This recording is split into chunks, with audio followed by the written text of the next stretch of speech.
Head to Safeway this week for these amazing holiday digital deals for members. Signature Select Classic Ham, shank half or whole, bone in, just 87 cents per pound, while supplies last. Limit 1. Green asparagus, only $1.99 per pound, limit 4 pounds. And Lucerne shredded, sliced, or chunk cheese, 6 to 8 ounce sizes, or Philadelphia cream cheese, 8 ounce bricks, all just $1.99 each. Limit 6 items. Check the weekly mailer or online ad and visit Safeway.com for more details. See you in the aisles.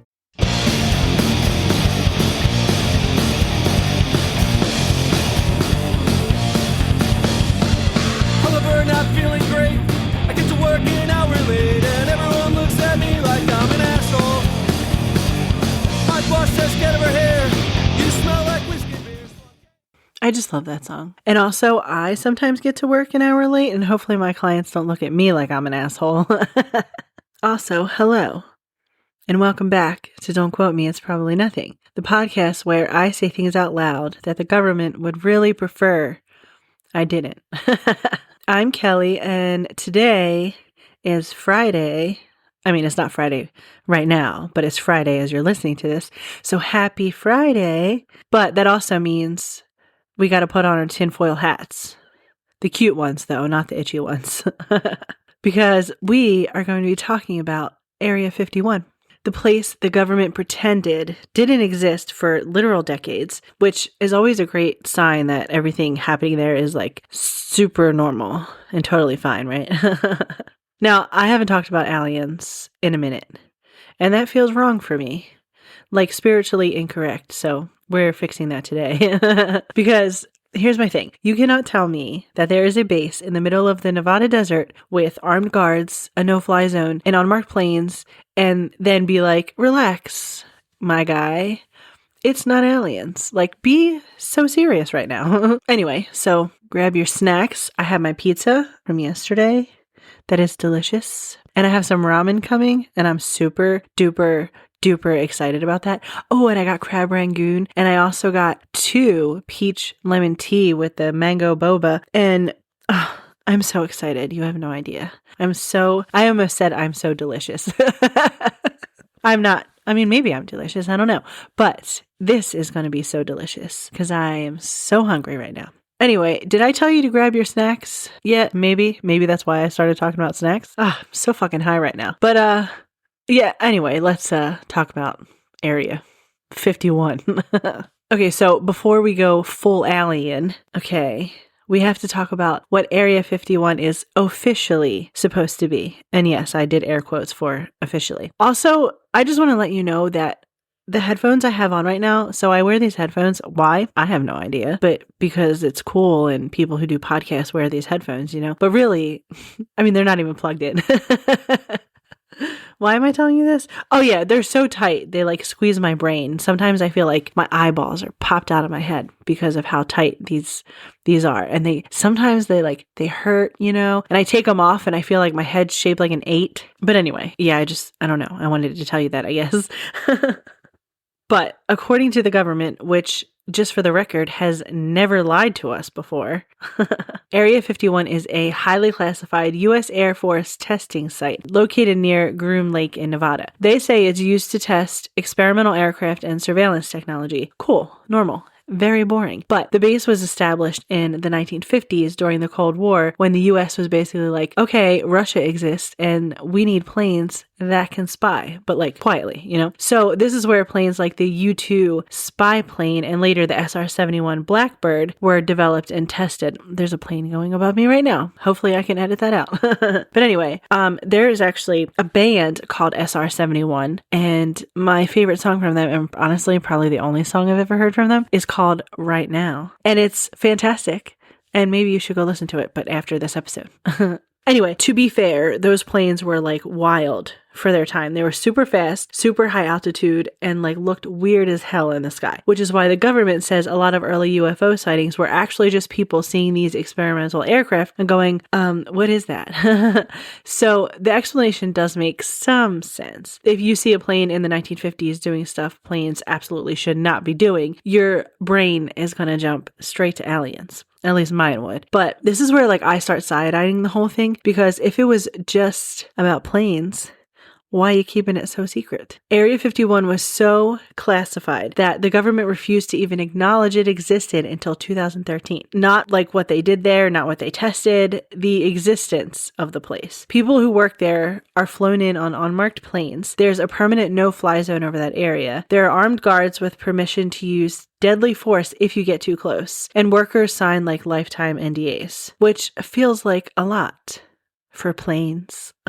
And also, Groom Lake isn't just some random base. It's in the middle of absolutely nowhere, which is great if you're testing secret tech, but also very convenient if you're trying to hide something the public would lose their shit over, okay? So, officially, Area 51 is a testing site for advanced military aircraft. Unofficially, people are like, okay, what else? The way I just said what else, I know I mentioned this on the podcast before but the way I just said that what else made me think of the steak guy, we got medium well over here, we got medium well over here. I know I did this a couple episodes ago. I'm just going to finish it though. And then the guy was like, are you saying medium rare or medium well? And he's like, medium well. It kills me every time. Anyway, what was I talking about? Oh yeah, okay. So when something is this locked down, people are going to like fill in the gaps. And once Roswell enters the chat, which it absolutely will, the plane excuse starts feeling like a little thin. So let's talk about why so many people believe it's way more than that. So let's rewind to July 1947, post World War II. Cold War anxiety is brewing, and people are already like jumpy, and America is obsessed with anything flying that isn't supposed to be flying. And a rancher named William Mack Brazel, I think that's how you pronounce it. I'm going to spell it for you. It's Brazel. So, yeah. Anyway, he finds strange debris scattered across his land near Roswell, New Mexico. Not normal plane debris, and not like weather balloon vibes either. Weird stuff, lightweight, metallic, didn't burn, didn't break like anything he'd seen before. So he does the logical thing and reports it to the local authorities. So here's where things go completely off the rails. So on July 8th, 1947, the military releases a press statement saying they have recovered a flying disc, not object, not debris, not like experimental equipment. They said like flying disc. Frisbee. Do you remember when that guy told the world that his son was in this balloon, and here the son was in like the shed the whole time, or the garage the whole time? Remember? And it was like, yeah, it's wild. Balloon Boy. Don't they call him Balloon Boy? Is that it? Anyway, the flying disc statement goes out to newspapers like nationwide, and people understandably lose their damn minds. And then almost immediately, the military panics. So within 24 hours, they retract the statement and say, actually, never mind, it's just a weather balloon. So let's recap real quick. You confidently say flying disc, the entire country freaks out, and then you're like, haha, JK, balloon. No, I don't think so. So photos are released of officers posing with foil, sticks, and rubber, basically like craft store materials. And the official story becomes nothing to see here. And for a while, people kind of just like accept it. Because like, what are you going to do? Argue with the military in like 1947? Okay. So fast forward to the 1990s, which I hate saying that. I prefer 90s, you know? When I hear people say 1990s, it basically feels like they're saying 1800s a little bit. But anyway, during the 90s, the government changes their story again. Now they say the debris was actually from Project Mogul, which was a top secret program involving high altitude balloons designed to detect Soviet nuclear tests. So not a weather balloon. A secret balloon, which also raises a few questions. 1, why lie the first time? B, why say flying disc at all? And E, why wait 50 years to explain this? Okay. So things get like a little spicy because over the decades, multiple witnesses, military personnel, nurses, morticians, and locals claimed that the debris was not man-made, some materials couldn't be cut or burned, and bodies were recovered that were not human. And before anyone says people lie, yeah, absolutely. People lie. And people work in our government, you know? But anyway, a lot of these witnesses told their stories decades later with nothing to gain, often when they were dying, which is not typically when people decide to start, like, I don't know, talking about stuff. Maybe they do. But anyway, there are also reports that wreckage from Roswell was transported to other facilities. And this is where Area 51 starts getting dragged into it. The theory is, sorry if I'm talking really fast, I'm just tracking my ramen on my phone and it's getting super close. and I really want to eat it.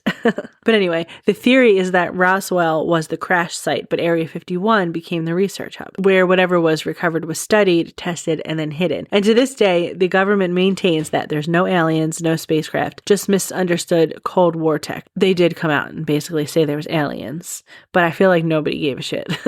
They were like, all right, let's go. Cool. But if it was just a balloon, secret or not, why did this incident become the most famous UFO case in history? Why were witnesses allegedly threatened into silence? Why does the story keep changing? And why does every explanation feel like it was written after someone said, okay, but like, what sounds the least insane, you know? Now, Roswell wasn't the beginning of alien conspiracies, but it was the moment the government accidentally admitted they lost control of the narrative. And once people stop trusting the explanation, they start asking much bigger questions, which brings us to the man who claims he actually worked on what Roswell delivered. And that is Bob Lazar. It's Lazar. Lazar. I don't know. Lazarus? I have no idea. But when I was going to say Lazar, what's that line from Dodgeball? And he's like, these are my teammates. Blazer, Taser, Razor, and like Greg or something, you know? That was my guy impression. I'm picturing him. He's in my mind, but his name's on the tip of my tongue. But anyway, hopefully you've seen Dodgeball and know what I'm talking about. But anyway, so Bob single-handedly launched like 1,000 Reddit threads and probably added himself to several government watch lists just by existing. So in 1989, he went public claiming that he had worked as a psychiatrist at a site called S4, a highly classified facility supposedly located south of Area 51 near Groom Lake. According to Bob, I keep saying Bob because I don't know how to pronounce his last name. Anyway, S4 wasn't about planes. It was about like 9 recovered alien spacecraft, and his job was to reverse engineer them. Now, he said the craft didn't use engines or fuel the way that we understand it. Instead, they operated using a gravity-based propulsion system powered by a then theoretical element he called element 115. Now, this element, he claimed, could generate its own gravity field, allowing the craft to like bend space and time and essentially fall forward through space, which sounds insane, except element 115 was officially added to the periodic table in 2003. Now, before anyone yells, yes, the synthesized version we know today is unstable. But the fact that Bob named it decades before it was officially acknowledged makes people go like, okay, but how did he know that? You know? So he described the interior of the craft having small seats, no visible wiring, smooth, seamless metal. Everything felt like it was designed for beings much smaller than humans, which is either like a very creative imagination or like deeply unsettling because I don't know why so tiny. Now, this is where Bob becomes like controversial as hell. See what I did there? You know, because like the band that I'm playing this week is Bored as Hell. No? Okay.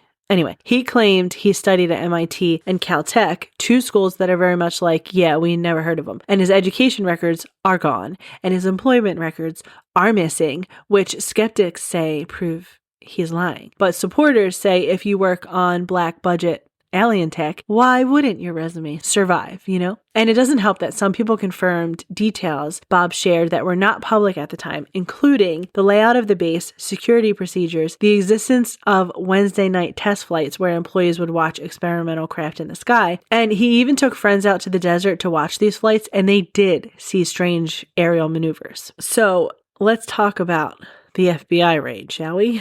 So in 2017, Bob's business was raided by the FBI, and the official reason was an investigation into a murder where a chemical might have been purchased from his company. Totally normal. But conspiracy folks immediately said that timing is suspicious, especially since the raid reportedly involved element 115 documentation. So, and Bob has never changed his story. Not in 1989, not in the 90s, not now. He doesn't make big money off of it. He doesn't do like speaking tours. He openly said he wished he had never come forward, which is not usually the energy of someone like, you know, making stuff up, you know, but what do we do with him? You know, is he a whistleblower who revealed too much, or a brilliant liar who built the most elaborate sci-fi backstory ever, or a pawn in something much bigger than him? Because if Bob was telling the truth, is telling the truth, then Area 51 isn't about aliens visiting us. What if it's about us trying to become them, you know? I don't know if I want to be an alien. I mean, I watched Xenon, Girl of the 21st Century, you know, that with, what's his face? Protozoa, you know? I wanted to be an alien then, kind of. Maybe I just wanted to be in space then. That is such a good movie, though. It was my favorite. And basically any Disney movie, but Under Wraps, the original Under Wraps, I quote all the time and nobody knows what the hell I'm talking about. And Disney Plus doesn't even have it on there. They have the new Under Wraps, which I didn't watch it, so I can't tell you what it's like. But I want, you know, the original Under Wraps. Anyway, so let's talk about what people think is actually happening behind those gates. And I'm going to say this up front. Not all of these theories can be true at the same time, but also at least one of them could be. So theory 1 is recovered alien craft. This is the most popular one. So the idea is that the US military recovered multiple non-human craft, not just from Roswell, but from other incidents, and moved them to Area 51 for study.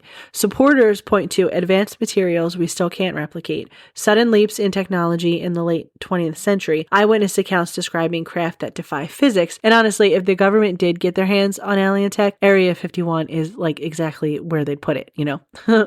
Theory 2 is alien-human hybrid programs. So this is where things get like a little uncomfy. So some believe Area 51 is or was home to genetic experiments involving alien and human DNA. So the theory says aliens were either cooperating with governments or being studied without consent. Hybridization was attempted to understand their biology or improve ours, which sounds like a sci-fi movie, for real. I feel like they made a movie about this. But it also sounds exactly like something that would be like hidden forever if it were true.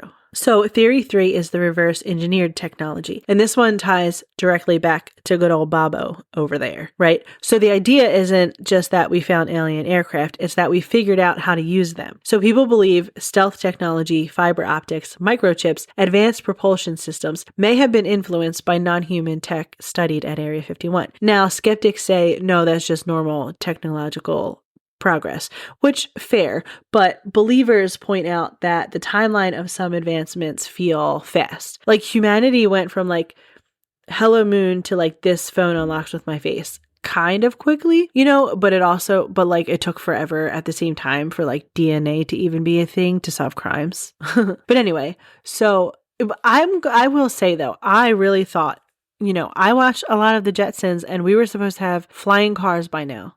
Anyway, theory 4 is consciousness and mind experiments. So this theory says Area 51 isn't about aliens, it's about us. And some believe experiments involving telepathy, remote viewing, human consciousness, brain-machine interfaces were conducted there to understand how humans could interact with non-human tech, which honestly tracks because if you hand someone a spaceship that responds to thought, like you need to figure out how thoughts work first.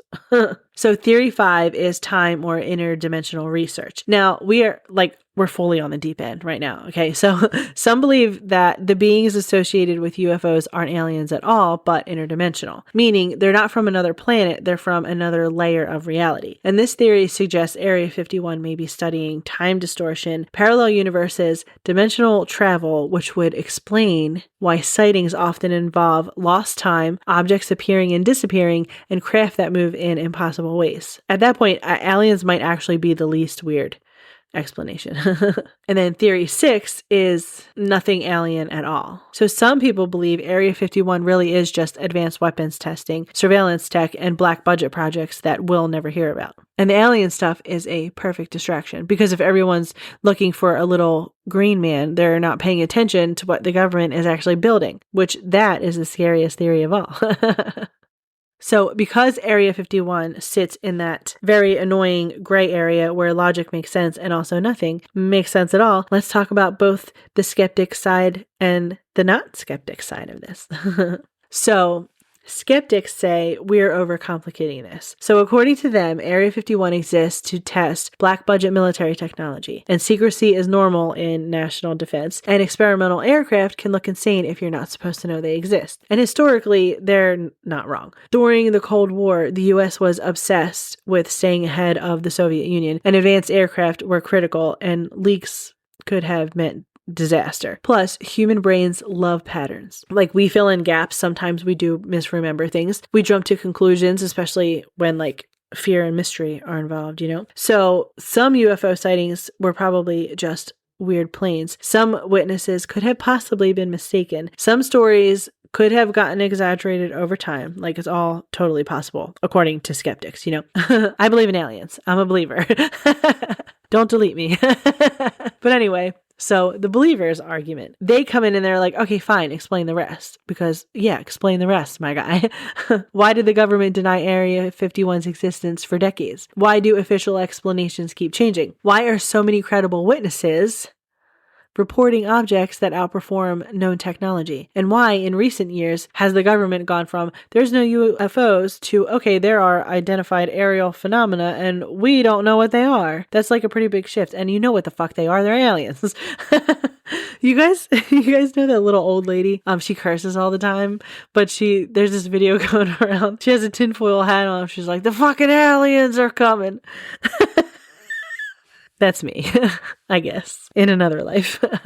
So believers argue that secrecy has gone beyond protecting tech. It's protecting information that would fundamentally change how we see reality. But like, where do you guys land?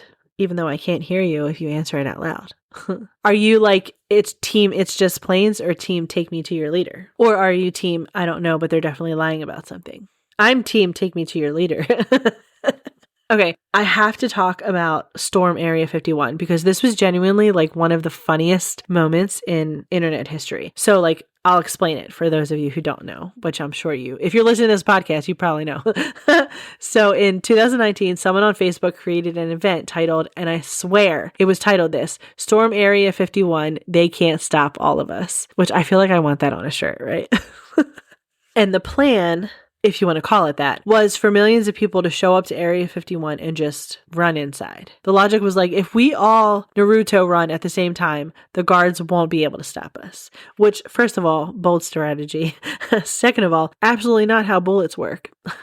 This is the part that kills me. So within weeks, millions of people RSVP'd that they were going. Like, millions. Okay, the government actually had to respond. So the Air Force issued warnings saying, please do not attempt to enter the base. It is extremely dangerous, which is government speak for you will die and we will not apologize. So it's September 20th, 2019. And guess how many people showed up? Not millions, not hundreds of thousands, not even thousands. It was like a few hundred people. Most of them stood around taking pictures, selling alien merch, and like vibing in the desert. Like it was like Coachella for conspiracy theorists. Which also, can we make that a thing? I feel like that would be really fun. All the bands that I played on this podcast will come play music, and we'll have I don't know, not Coachella, but like something with the aliens. I gotta think of a cool name to call it. But anyway, one guy, Naruto ran. One, which means statistically, that man carried the entire movement on his back. Some people held signs up that said like clap alien cheeks, which makes me funny. That's funny. It makes me chuckle is what I was supposed to say. But they also had signs that said take me to your dealer, which why are people so fucking funny? But anyway, that was it. No storming, no aliens rescued, no government collapse, just vibes. This is why the government does not take us seriously. Because of stuff like that. Because of us walking around holding signs that say clap alien cheeks. But also, if aliens like were watching us at that moment, they would probably be like, we need to find another Earth. I love the idea of rebellion though. But anyway, is tinfoil made out of aluminum? I think it is. My brain's not working right at the moment. I think oh yes, because it's called aluminum foil. Anyway, grab your really aluminum-y tinfoil hat, because this episode would not be a true tinfoil hat episode if I didn't read you some alien stories from Reddit. And I will read more than one this time. Before I do that, I'm going to take a ramen break because my ramen's here. So BRB, guys. Okay, I'm back. And it was delicious. Just like I said it would be. But I got spicy ramen. It was spicy. My lips aren't too tingly. I'm so full though. Like I actually feel like I could roll away off this chair. Anyway, I was looking some UFO stories and stuff on Reddit to read to you. And this one was actually 41 minutes ago by Horizon Walker 87. And it's titled Channeling After UFO Spiritual Encounter. So I am going to read that for you real quick. Okay. It says, I'm writing this in search of others who may have had or be having similar experiences. After a UFO encounter a year ago with an orb, I have been experiencing occurrences of channeling at NHI. I don't know what that means. Oh, NHI, at NHI. Non-human something? Is that what NHI means? Non-human interaction? I could be making that up. Maybe that's what it means. Anyway, so I have been experiencing occurrences of channeling that speaks occasionally in Hebrew and English. I am not Jewish, and the only language that I speak is English. I have channeled words like, I'm really sorry to any Jewish people out there. I'm going to butcher whatever these say. Okay. I have channeled words like Yesod and El Shaddai. Did I do it right?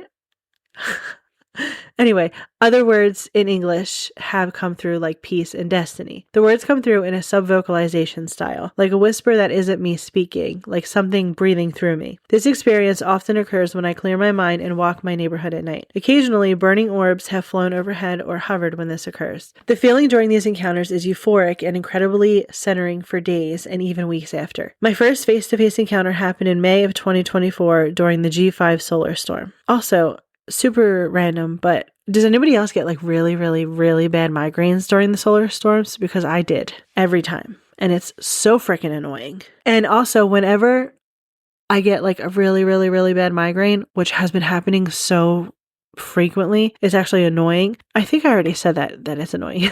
But every time I look, there's something going on with the earth, but it's wild. But anyway, I witnessed an orb dripping fire on the horizon that flew in front of me on a hill and took the shape of a vertical rectangle of golden light. The rectangle was so bright I could not look at it directly. It appeared comprised of intense solidified golden light that had an almost prism-like effect at the top. From this rectangle, it emanated pings of light and sound that looked like rings pulsing out of it, like a submarine's sonar display. The channeling is not like possession. There is no fear in me during it. It's like an internal radio that I can tune, or like a faucet that I can turn the knob and full sentences in English or Hebrew come through. It is also something that this being also has to show up for. I cannot force it. It's like a mutual connection. Has anyone else experienced any sort of telepathy or channeling like this long after a spiritual UFO encounter? It's worth sharing that I do come from a religious background. I do not particularly, that was hard to say, subscribe to one now, and have had previous spiritual encounters speaking in another language that I did not study. I did not fake these experiences, and have had the ability to tune into another language since I was 19 years old. I'm 38 now.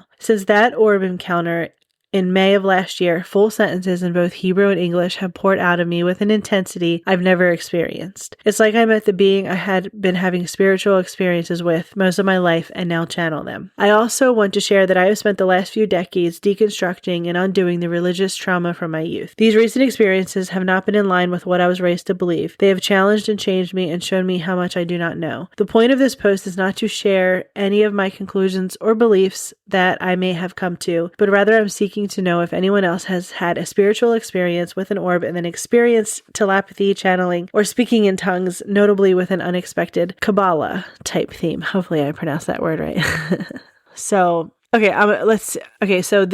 read this comment and then I'll go to a different story. So this is a comment to that story I just read, and it's from user Garsek1, and it says, I could swear I had 2 UFO experiences after spending between 1 and 3 months meditating almost daily. The problem is they were so brief that I couldn't say for sure if it was simply a suggestion because my goal was contact. I've been meaning to try it again, but my personal life isn't going well and my spirits are low. I don't know if I'll do it again, but I can say that it made me feel great because I would go to the green areas of my city and meditate sitting on the grass after 4-hour walks. It felt wonderful and was very good for my health, so regardless of the goal or higher beings, I recommend it. Anyway, that's wild.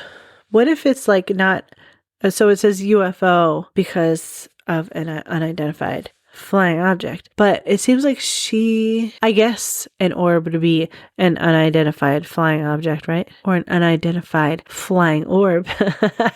because I guess you don't know who the orb is.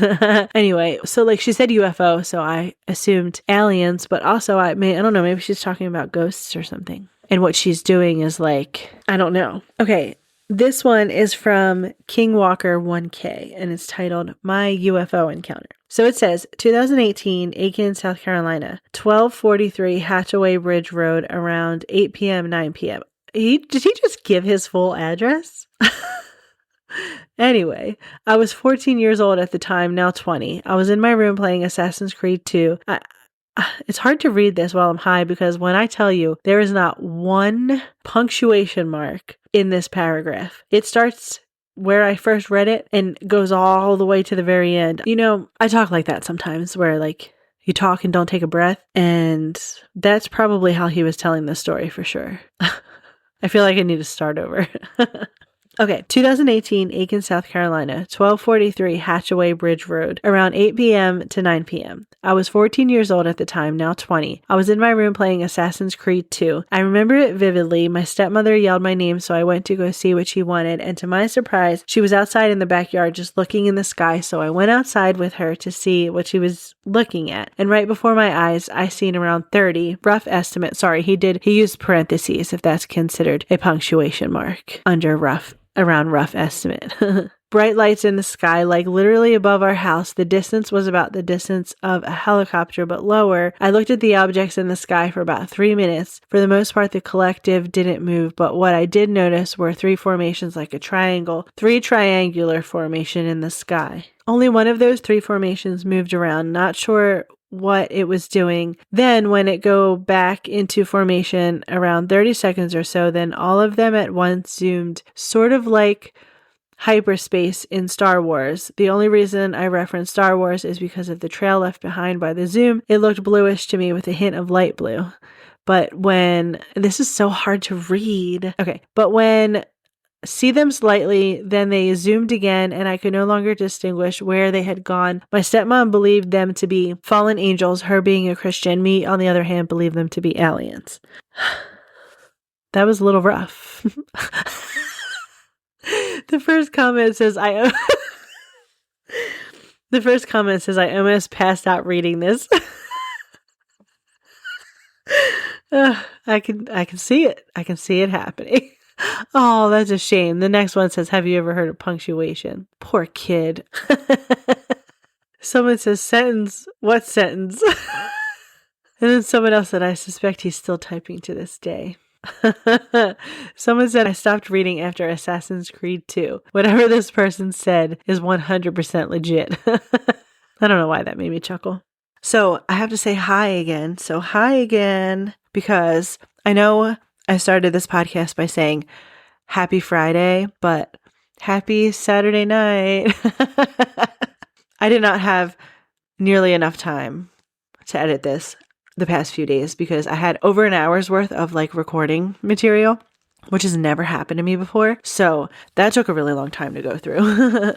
And also I wanted to tell you, so we had my family Christmas party today, like my side of the family, and we do this like white elephant thing, and I've been chuckling about this for a couple hours, so I'm going to tell you. So my cousin had texted me this morning, and he was like, oh, okay, I'm going to grab a gift on my way. And I was like, oh yeah, it's cool. I was really late last year with getting my gift. I think I sent my kids like while the party was going on. But anyway, I was like, if you need to wrap it, put it in the back and you can wrap it with the extra wrapping paper. And he's like, oh, we got to wrap it too? Like, but that's not even the funny part. So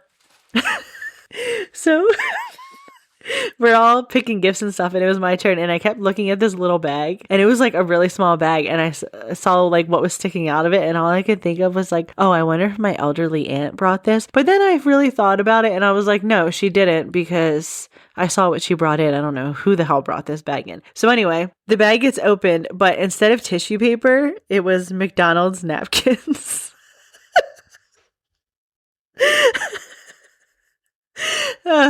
It was McDonald's napkins. And then I think it was Tom who got it. When he was pulling the napkins out, everybody's like, what the Everybody's like, what the heck? And then it was a McDonald's gift card, which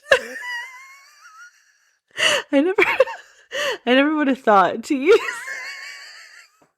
I never would have thought to use McDonald's napkins as tissue paper, but to me, that is just like so freaking funny. I don't know why, but I feel like now I want to get like Burger King napkins and like use that as tissue paper. Oh, so funny. But anyway, that's where I'm ending this episode. So if you liked this episode, share it with someone who still thinks that Storm Area 51 was like actually going to work. Because I'm sure there's people out there like me, maybe, Shout out to everyone listening on Nighthawk Radio. Go check them out, show them some love, and keep supporting independent creators who keep things weird and interesting, because they have a whole bunch on Nighthawk Radio. And if you're listening on, I think I said this already, but if you're listening on like Apple and Spotify and stuff, you can like rate and review and I don't know, do all of the things that it tells you to do, and share it with someone who you think might like this podcast. The song of the week is Still Doing This by Bored as Hell. Go stream it wherever you get your music. Until then, stay weird, stay curious, go be kind to someone for no reason, and go be amazing.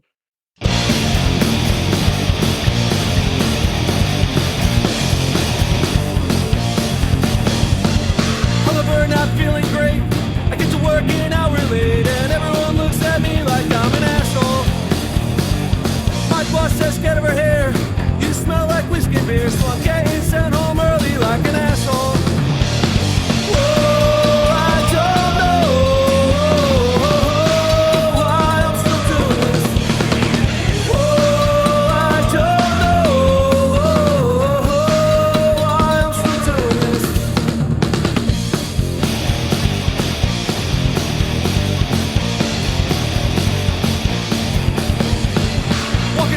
Over my lace, hit the ground, fuck up my face, and some guy screams, hey, look at that asshole. Heading home to see my girl, she's with some other girl, and she's getting tongue deep in her asshole. Whoa, I don't know why I'm still doing this. Whoa, I don't know why I'm still doing this.